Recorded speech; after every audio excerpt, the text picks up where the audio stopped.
Today's project is a spring ball petal shape.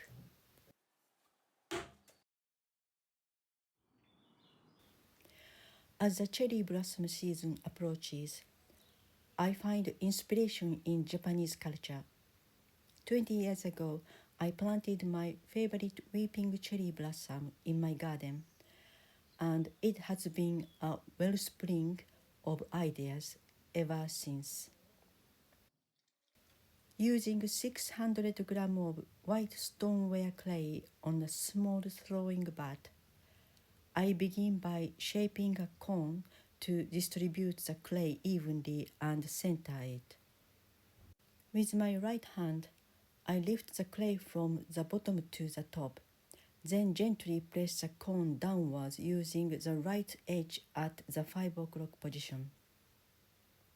Meanwhile, my left hand ensures the clay maintains its shape without forming a mushroom-like appearance.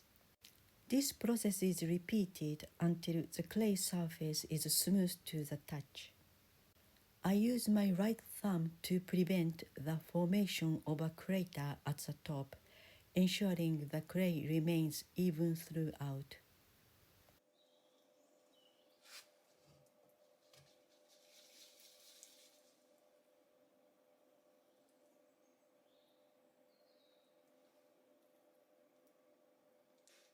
Once the cone is visibly smooth, it's time to create the base.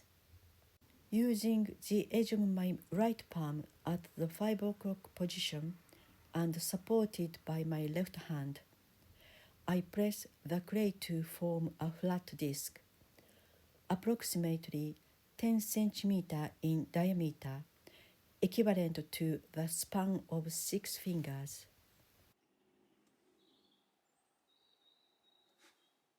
Next, I use my right middle finger to create a center hole, leaving the clay at the bottom with a thickness of 7 mm.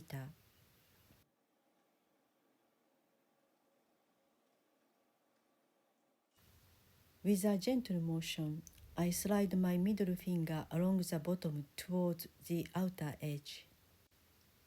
When my finger reaches 2 cm from the outer wall, I move it upwards to lift the clay, ensuring the wall remains straight with the support of my left hand. Using a wooden rib, I compress the bottom to create a firm flat surface, preventing the occurrence of an S-crack. I also measure the internal diameter, aiming for 8 cm. Next, I stretch the wall by placing my right middle finger at the 9 o'clock position and my left middle finger slightly higher on the opposite side. I repeat this action, utilizing both thumbs connected to form 2 hands in one tool, which aids in the pulling process. I use 2 sides of tombow to measure the pot, ensuring consistency in size between the cylinder and the finished ball.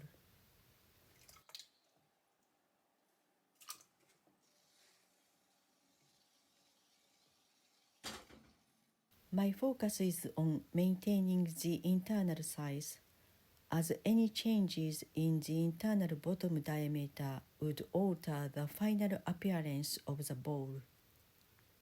To prepare for shaping the ball later, I intentionally make the rim wider than the base. This prevents excessive stretching of the rim, which could weaken its structure if the cylinder was straight.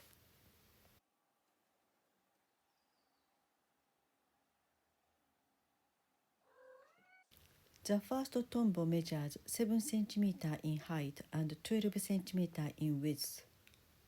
The second tombow, 6 cm in height and 16 cm in width, will be used to open the cylinder into a ball shape. To create a slippery surface, I generously apply water. My left index finger sets the initial stretch target, guiding the shaping process. Holding the silicone rib at an angle prevents excessive scraping of the clay. As the rim approaches the finger, I carefully slide the rib down to the bottom, ensuring support for the wall with my left hand. I pay extra attention to smoothing the bottom corner, as this area tends to develop imperfections.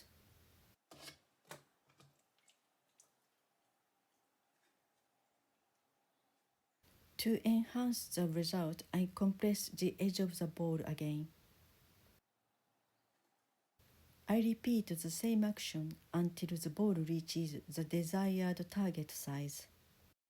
Attempting to throw a ball shape and stretch the wall simultaneously would compromise the wall thickness, often requiring leaving more clay at the bottom for support.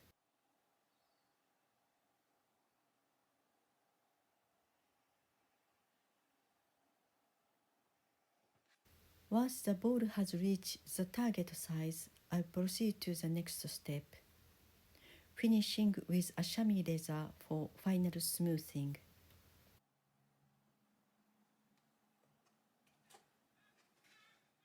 I compress the outside before further modification.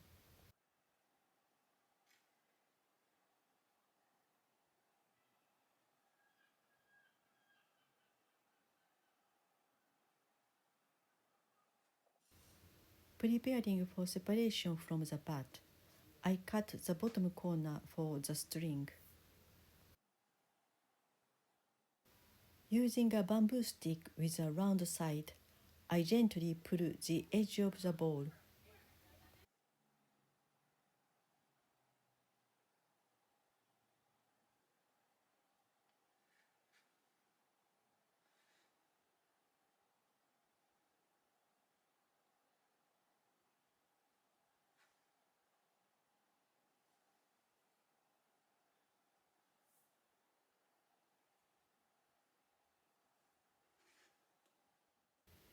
The desired size for the ball is 18 cm.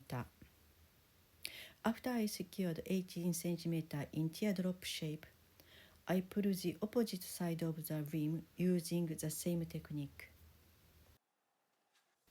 Using a string, I separate the ball from the bat.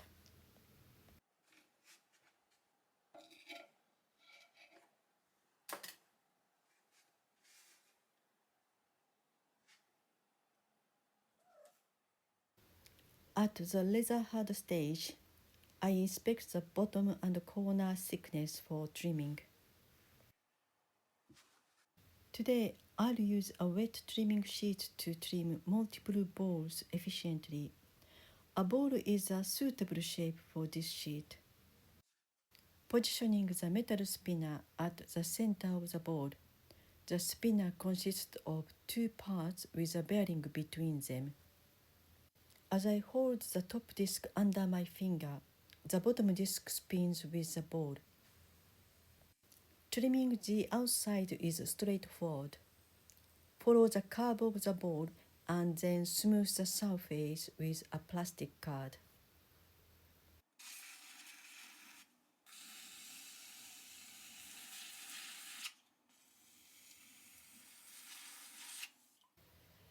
Fine lines are taken with a wet sponge for further refinement. Preparing for a concealed foot ring, I make a center hole for my finger rest.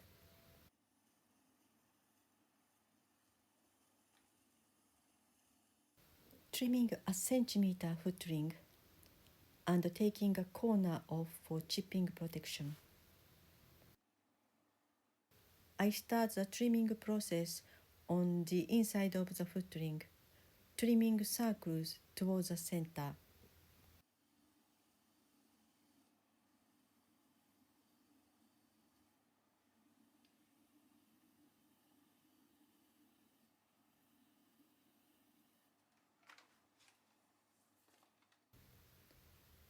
And then I remove the top of the circles.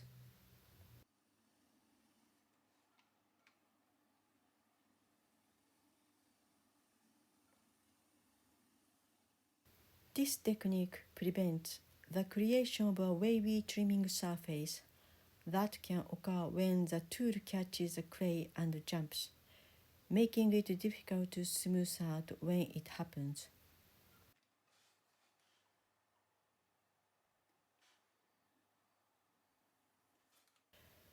I compress and polish the trimming surface using a wooden tool, ensuring a smooth and refined finish.